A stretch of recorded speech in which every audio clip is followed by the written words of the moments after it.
Vincit qui petiter, which is probably Latin. It means he who endures will conquer. Keep that as a guide in your life. Well, you're damn straight. I am fine considering the horror I have been through. I will endure for the sake of the family honor and name. I will endure for my parents and grandparents. You must do the same. Jesus, man. What? I am fine considering the horror that I have been through? You created the horror, bro. Like, what are you talking about, man? Like, unbelievable. I mean,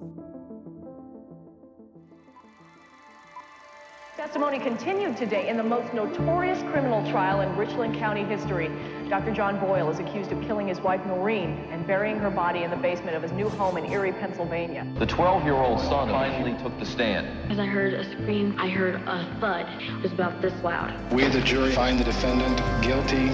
when I was 12 years old, my testimony sent my father to prison for murdering my mother. This podcast serves as a type of therapy and reconciliation for myself, and it is my hope that it helps anyone who has experienced deception, betrayal, and dark trauma. I'm Collier Landry, and this is Moving Past Murder.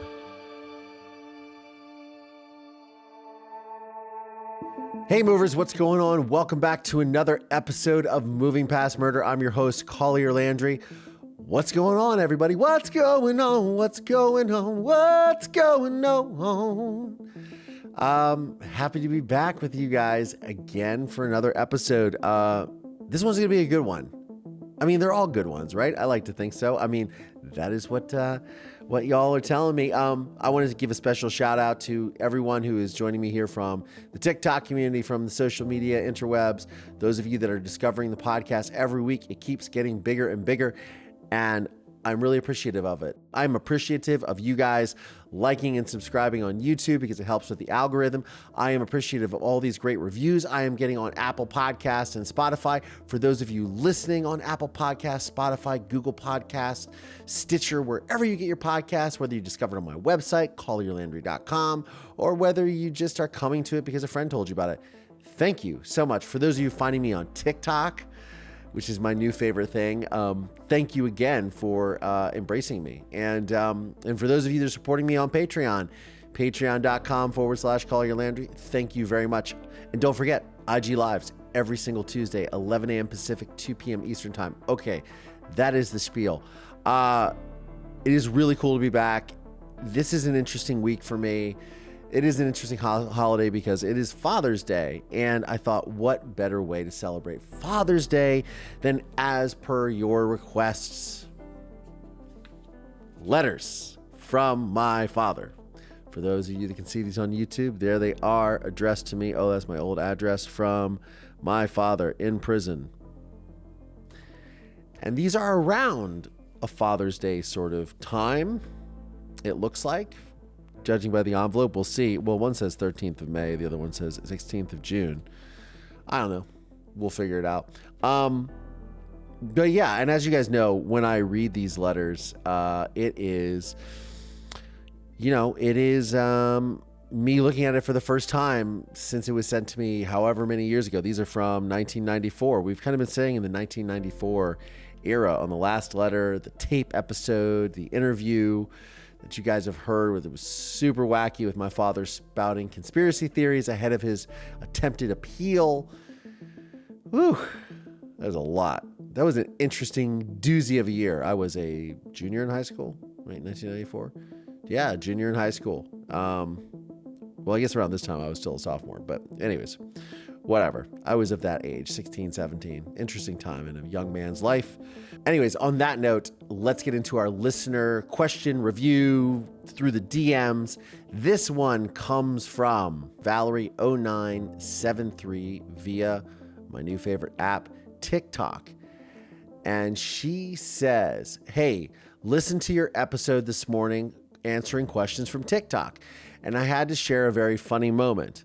And that was when you said Italian mothers believe their firstborn sons can do no wrong.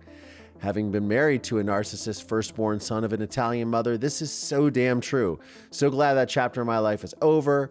Kind of. He just needs to be a good dad. I digress. Love the show. Your episodes just get better each time, and read more letters. Well, Valerie, guess what? We're going to do just that.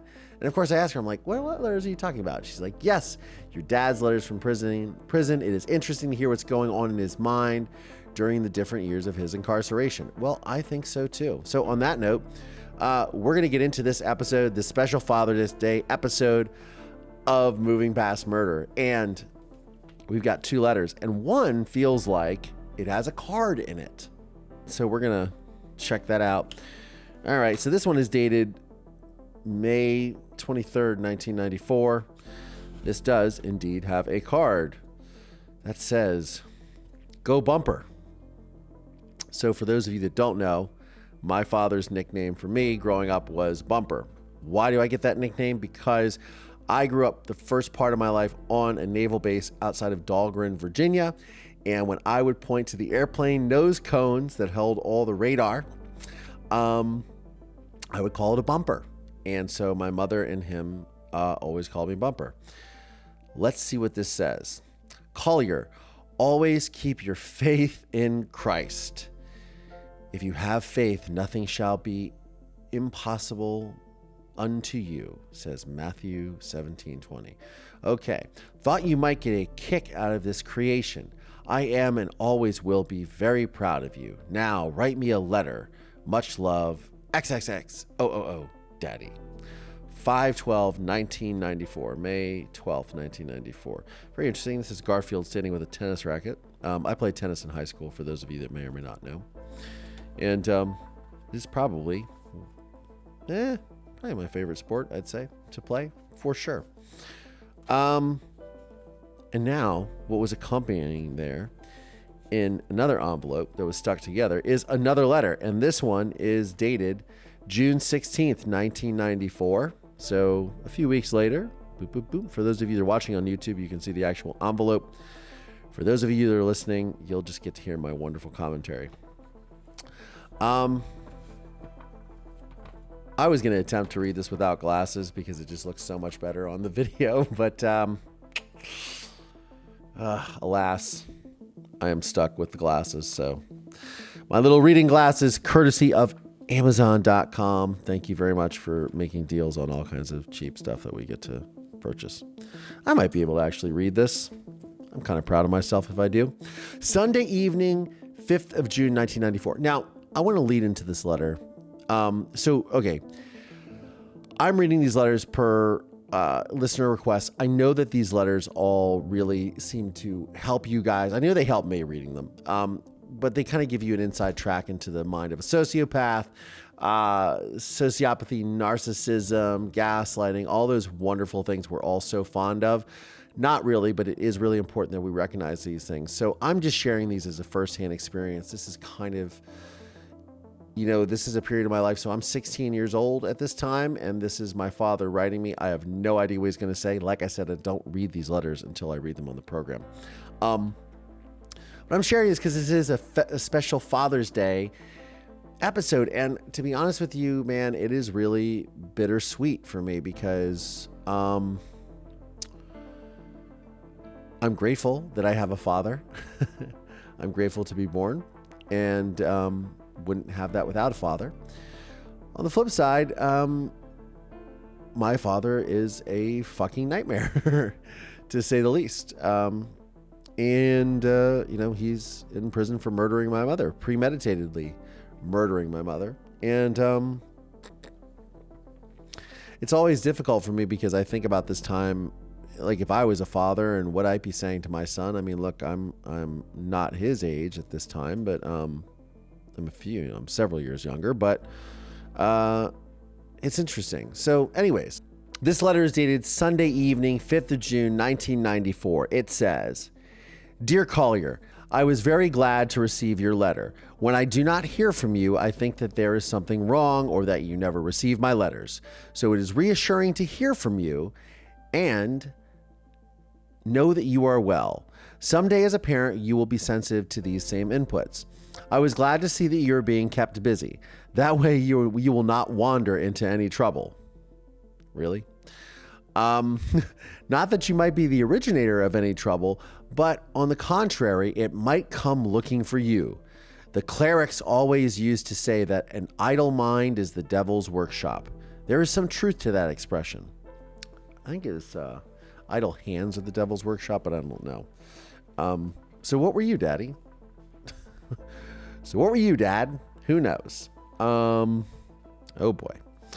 I can imagine that the closing of the scholastic year and the associated parties would keep you busy. Very understandable. I'm glad to see that I did the Garfield card up correctly. You did very well with your tennis game.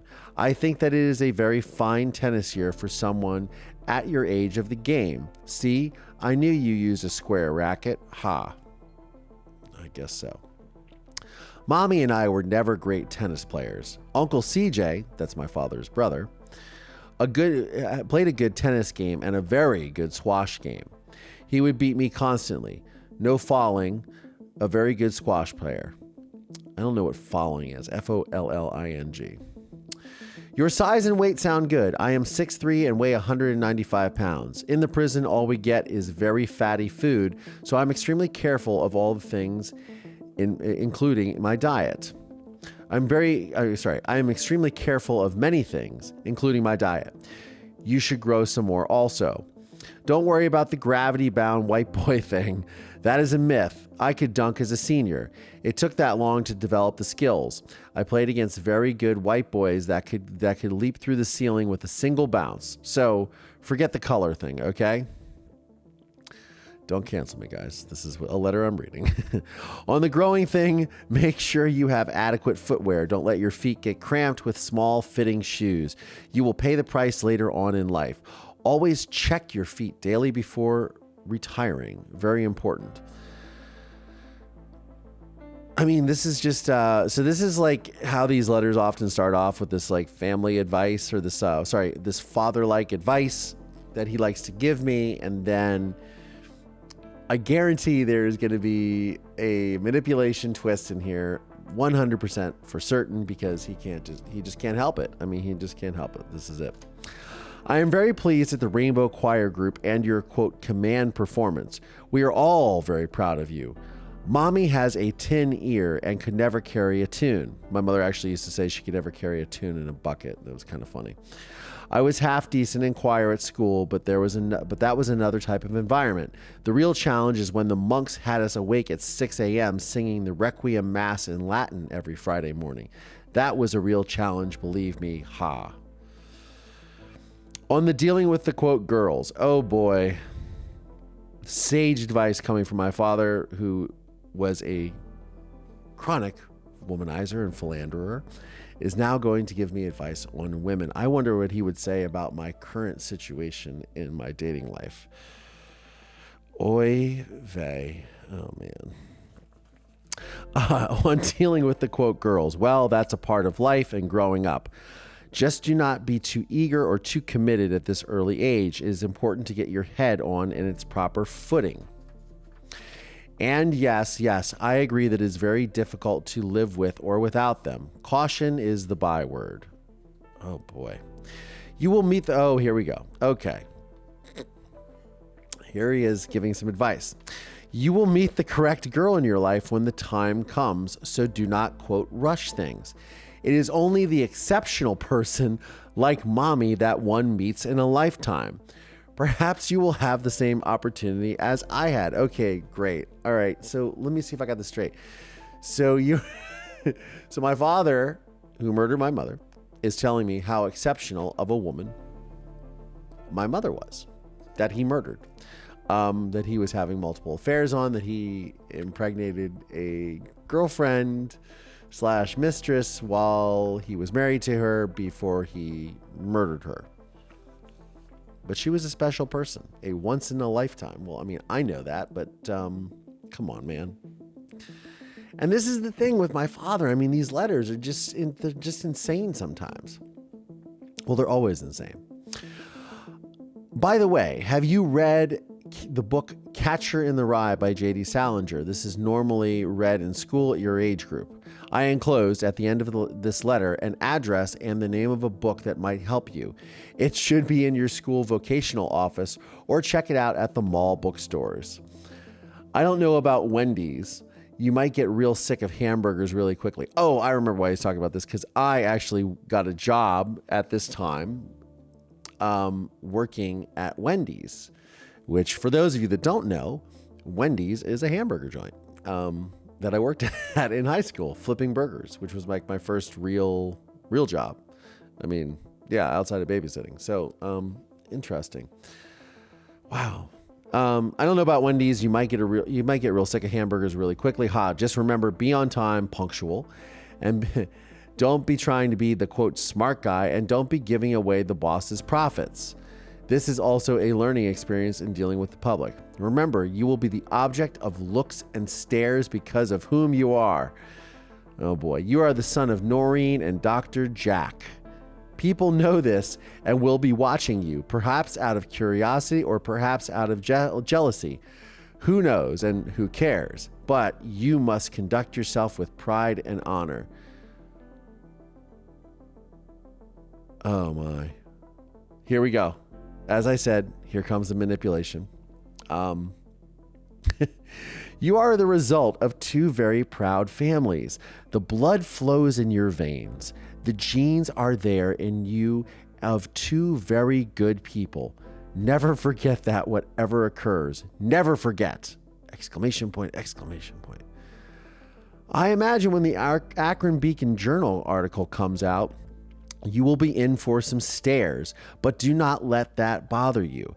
You must conduct yourself with honor and pride. Well, it is Pride Month, so that's interesting.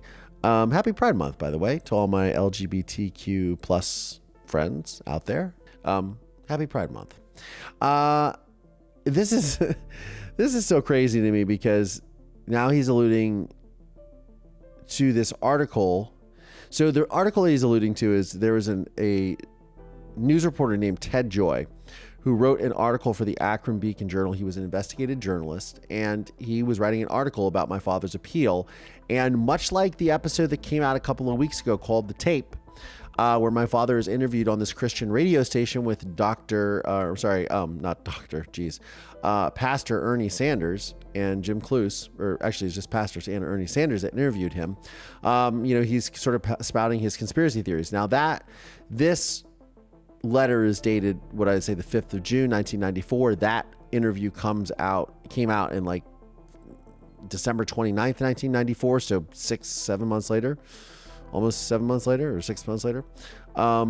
So what's very interesting is he's setting all this up. So this article came out in the Akron Beacon Journal that essentially, and this reporter spoke to me back then, but essentially the article alludes to the fact that my mother's body was not that of my mother, potentially, which is a lot to swallow as a young man. And so much so that when that assertion or sort of theory that it wasn't my mother's body, and this was based on things like eye color. Her eye color was wrong. Her body weight was wrong. That it was, look, it's a lot for me to deal with, because there was a lot of people alluding to the fact that, hey, it wasn't my mother's body. And that's a lot to take in, especially as someone who was absolutely convinced that his father murdered his mother. So much so that I testified at my father's trial for 2 days against him for the prosecution. So I remember at this time, and when the episode of The Tape came out a couple weeks ago, I was talking to my adopted parents, George and Susan Ziegler, and we were discussing this particular time of just sort of, the confusion that I had as a young man, and sort of their willingness to aid me in that and to make sure that I got the answers that I was looking for. And so much so that they, my adoptive father, George, took me to give DNA evidence, gave blood. And mind you, this is 1994, so DNA evidence and research and things like that is a lot different than it is nowadays. It was very primitive at that time, and even then it was really, really good for what it was, but it has evolved, obviously, with technology, exponentially. So I was in a really confused state. So my father is, again, teeing this up to sort of plant seeds of doubt in my mind, because he's going to seek an appeal with his lawyer, who I believe was named Tom Adgate. So he was going to seek this appeal, and he was going to, try to get out of prison and try to essentially throw me under the bus soon enough, saying that I was manipulated by the prosecution and yada, yada, all this wonderful stuff. But let's continue, because this is very interesting now, because now as we see, the tide has changed from the fatherly advice to now like, oh, here I'm going to allude to all of these things. And yeah, oh boy. Okay. But I should know that I am the result of two very proud families, and the blood that flows through my veins are the genes of two very good people. Oh man. I believe the article will be out in about 2 more weeks. It is in the editing process, and I think Ted said it will be ready on 19th of June, 1994. As soon as I know for certain, I will let you know the exact dates. Ted has reassured me that the Akron Beacon Journal is committed to publication as they have spent more than $50,000 on researching the story. I mean, $50,000? I most certainly hope not that they didn't spend that kind of money. Back then in 1994, that's a lot of cake now. That's a lot of cake back then, that's for sure. $50,000 on researching the story. Plus, the Akron Beacon Journal was threatened and some files broken into by unknown individuals. So they are hot to print the story. I mean, here we are. This is more of the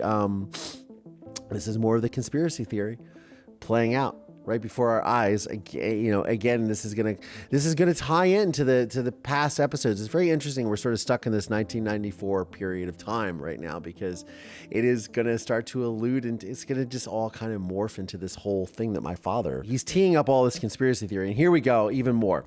We are preparing another appeal before the federal court, scheduled to be there on the 20th of June, 1994, which is Uncle CJ's birthday, which is my father's brother, my godfather. Again, one of the people who I've never really heard from at all, who is not in my life, who I've tried multiple times to get into my life and keep into my life, and to no avail. Anyways, doesn't matter. We are preparing another appeal before the federal court, scheduled to be there on the 20th of June, which is Uncle CJ's birthday. So, more waiting. But the, quote, bombshell article will start on or about the 19th of June time period and run for 4 days. George will probably get the paper for you all. George meaning my adopted father. Cobras, eh? Boy, do you sure have your mother's taste for the sporty cars. Mommy and I were always car nuts, so I guess you come with that naturally. Now, I think I'm probably talking about a Cobra because my uncle Bill, who was my grandfather's younger brother, Grandpa Ziegler's younger brother, Bill Ziegler, whose wife Wanda was recently passed away, God rest her soul, and Bill, who does listen to the program, who does not necessarily agree with why I'm doing the program, but he is my family and I love him. And he used to have a Cobra kit car, a red Cobra, and I'm probably had told my father that. So shout out to you, Uncle Bill, if you are listening. Bill Ziegler. Mommy and I were always car nuts, so I guess you come with that naturally. Mommy and I always attended the SCCA races when we were growing up in PA, Pennsylvania. Car racing like you have at the Lexington racetrack. Lexington racetrack is the Mid-Ohio sports racetrack, which is in Lexington, Ohio, where they have some pretty big races. I've been to it a few times. I'm not really sure who all goes there, but I'm sure it is very cool. Mommy and I saw the original Cobras run in the 1963-64 and clobber the Corvettes and the Ferraris hands down. They are very exciting cars. On Sherry and Chrissy at your home. This is interesting. Okay, so at this time, my adopted parents were trying to cultivate a relationship with my half-sister, Chrissy, who, okay, this is 1994, so she would have been 4 years old. And with her mother, Sherry Campbell.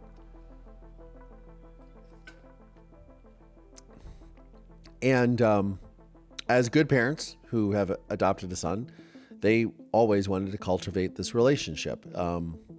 So she would come to the house, which was honestly very daunting for me because I had a lot of issues with her. I think a lot of people would understand that. But at the same time, my parents were trying very genuinely to make sure that we had a relationship growing up, because I was not able to have a relationship with my sister Elizabeth, who was adopted, and she was pretty much I was pretty much expatriated from her life and pariah, and she I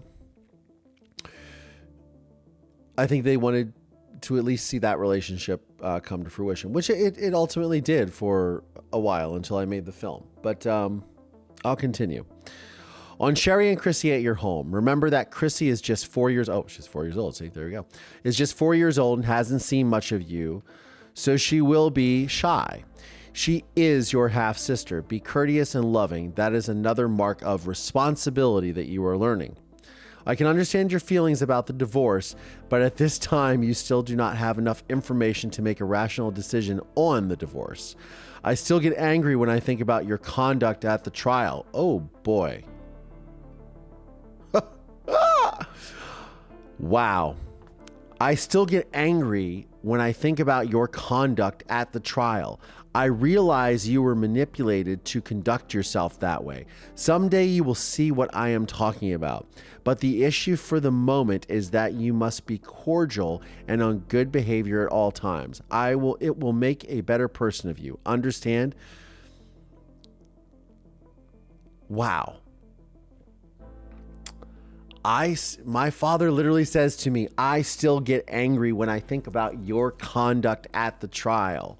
I realize you were manipulated to conduct yourself that way, but someday you will see what I am talking about. Let us be very clear for the record yet once again. I was not manipulated. It's actually like, this shit's actually insulting to me because my father mentioned it in the tape letter. The pastor, Ernie Sanders, mentioned it in that interview. And a lot of people who were staunch defenders of my father all tried to say and allude to the fact that I was manipulated by the prosecutor, James J. Mayer Jr., Jerry Alt, his assistant prosecutor, David Messmore, the Massachusetts Police Department as a whole, yada, yada, yada. Let me be clear for the record for those living in the cheap seats.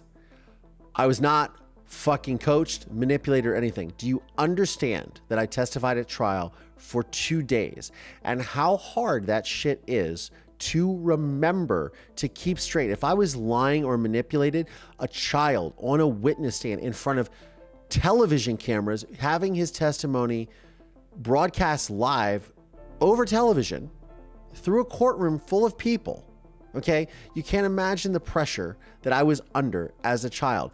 To be able to remember some sort of rehearsed script or false narrative is utterly fanciful. To think that anyone, let alone an adult, but let alone a child, could actually remember something like that under that kind of pressure and duress is insane.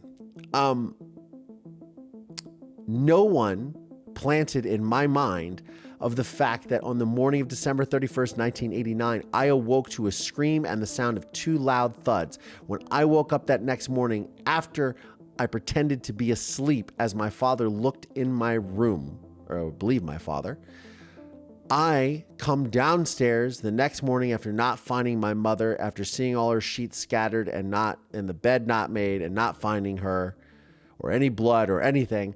I confront my father and my father says, "Mommy took a little vacation, Collier," verbatim. Nobody planted that in my head because I'm the one that told police investigators that, because that's exactly what happened. And for those of you that have seen the film, A Murder in Mansfield, you know how the quote-unquote final scene, showdown, epic conclusion, whatever we want to call it, in the film When I Confront My Father in Prison does go down, because he does admit, well, a little bit. Just watch the film. But I will tell you something, man. Happy Father's Day. I mean, again, this is the gaslighting, this is the manipulation, and and here I still get angry when I think about your conduct at trial. I mean, that's crazy. And by the way, you must never forget that you are the result of two people that loved each other very much at one time. You were conceived from love. You are not a, quote, unwanted person by the family. This is 1994. My father writes this, telling me that that I'm not an unwanted person by my family. And by my family, he's referring to not only my father's side of the family, my uncle CJ, my aunt Mimi at the time, my father, my grandmother, but also my mother's family, my aunt Carol and her husband at that time, God rest his soul, Uncle Sut. I still, to this day, do not have a relationship with these people. Now, Sut, unfortunately, has passed away. I don't know if I believe my Aunt Carol is still alive, which is my mother's sister. I have no relationship with any of these people. And it is not for a lack of trying on my part. As both a child, by my adopted family, the Zieglers, reaching out to them time and time again to try to cultivate and to try to have some semblance of normalcy. Because my adopted family was a very massive family. My adopted father had 9 brothers and sisters. My adopted mother, Susan, had 4 brothers and sisters. We have a very big family. I remember going to family reunion or Christmas party or whatever it was, Christmas party. The first year there was like 100 some people, which was probably very small at the time. I was like my head was spinning.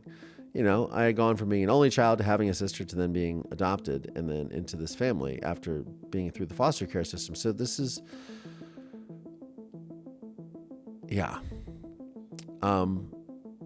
I'm here to say that they still don't want me. But distant members of my family who, through the film, through the podcast, recently through TikTok, fucking TikTok, man, I'll tell you, it is quite an adventure on TikTok. I am not kidding.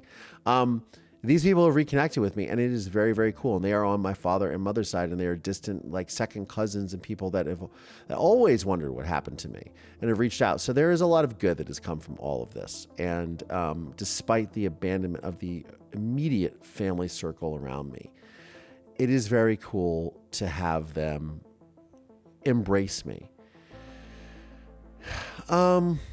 So, yeah. Happy Father's Day on this one.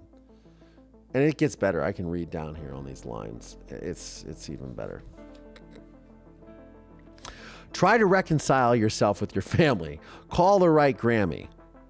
Bumper, she is heartbroken over your loss. Do not penalize her for anything you perceive Mommy and I doing. Grammy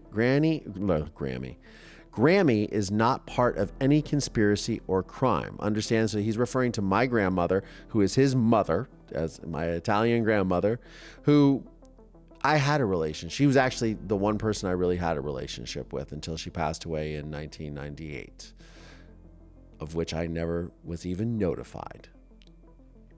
I just happened to call on the day that it was her funeral. Can you believe that? Of course you can, because this is just the insanity that my family puts me through.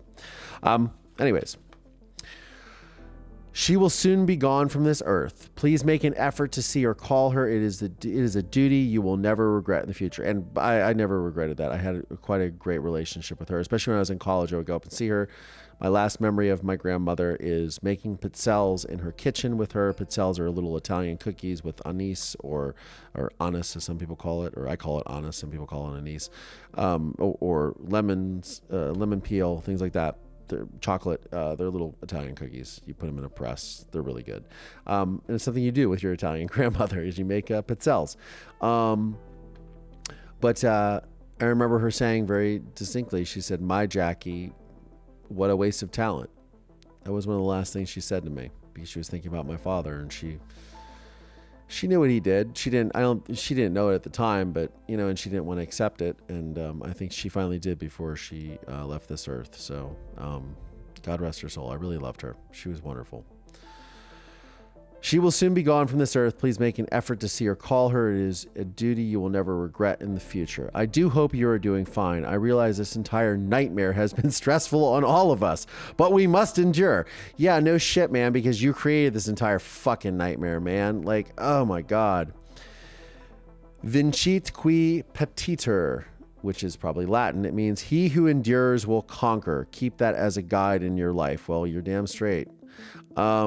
I am fine considering the horror I have been through. I will endure for the sake of the family honor and name. I will endure for my parents and grandparents. You must do the same. Jesus, man. What? I am fine considering the horror that I have been through? You created the horror, bro. Like, what are you talking about, man? Like, unbelievable. I mean, unfucking believable. I don't even know. Sometimes the shit that comes out of my father's mouth or out of his pen or typewriter in this case is mind-boggling. If you have any questions about anything, please ask me and I will give you the straight poop on the issues. I will not pull any punches, just as I would not do if I were home with you now. Oh boy. Enough preaching. About the driving business again. Did you take a driver's education course at school? Remember, to drive George's car will cost money because of the insurance risks, so this is not any light or easy task for George to consider. Plus, the safety issues are always there.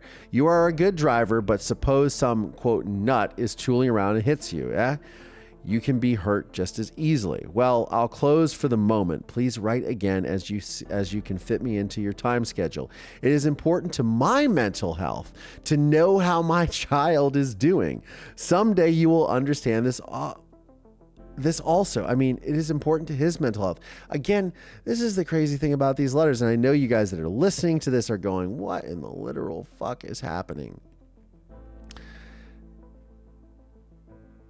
It's all about him. I mean, it always circles back to him. That is the wonderful thing about narcissism and sociopathy. In my father's case, this is the thing. I mean, I'm reading this and I'm really heartbroken in a lot of ways.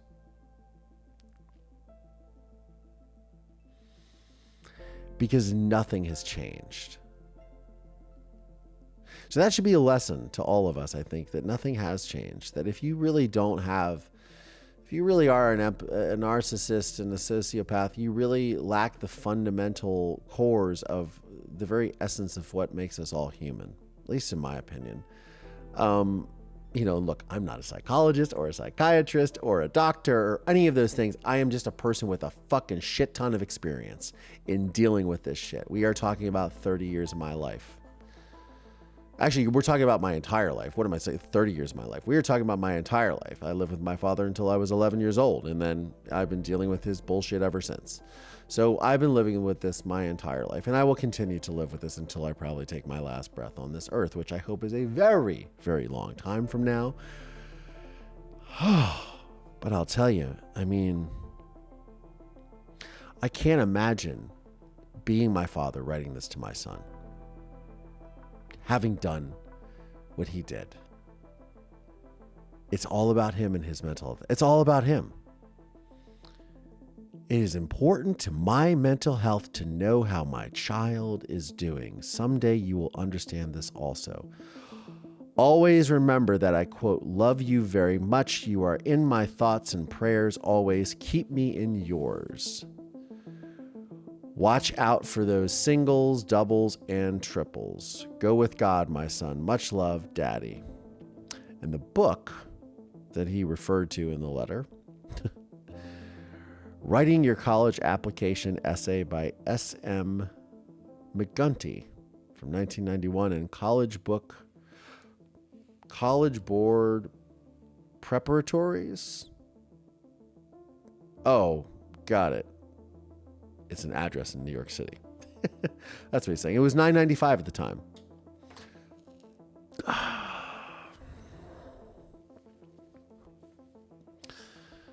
I don't know what I think about all this right now. This can be really hard to swallow.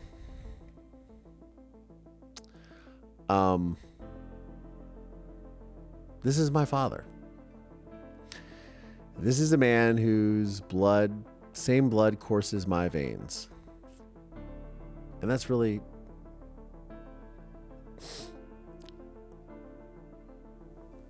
It's a lot to think about. It's a lot to process. Sometimes I read these letters and I think they're just wackadoo, and sometimes I read them and they just really affect me. And this is one that really affects me because it ping-pongs between trying to give me some sort of fatherly advice that I always craved, and I especially was craving at this point in my life as a 16-year-old young man who is processing his adolescent sort of upbringing, the spring of his life. I don't know. Is that what you would call it? I don't know. It was an important time for me. Learning how to drive, things like that, which is what you kind of want your father to teach you to do. However, as disturbing as all this is, there is a silver lining to this, and the silver lining is this. As terrible as this situation is with my father, as difficult as it has been,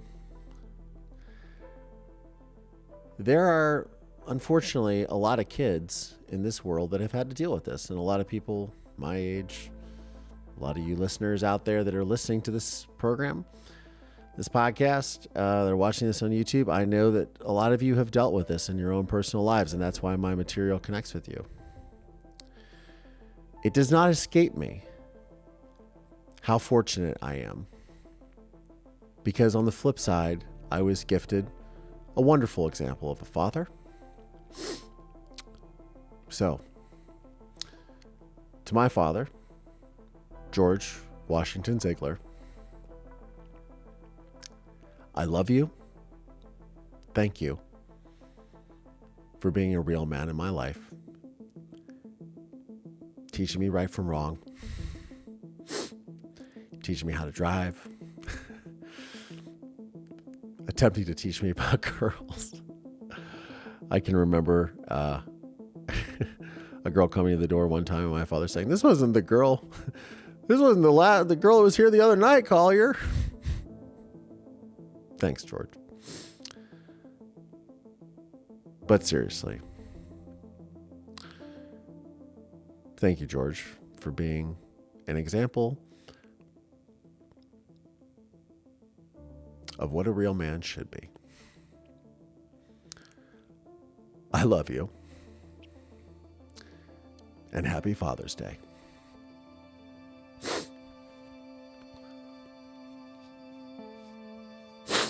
And on that note, I'm Collier Landry, and this is Moving Past Murder. Thanks, y'all.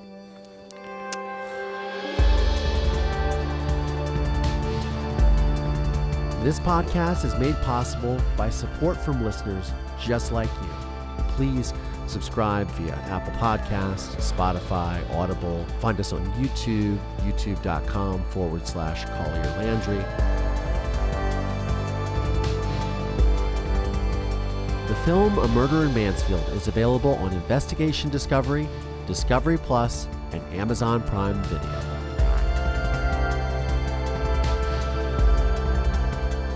This podcast is a production of Don't Touch My Radio in association with RSA Entertainment. Please visit mpmpodcast.com to show your support today.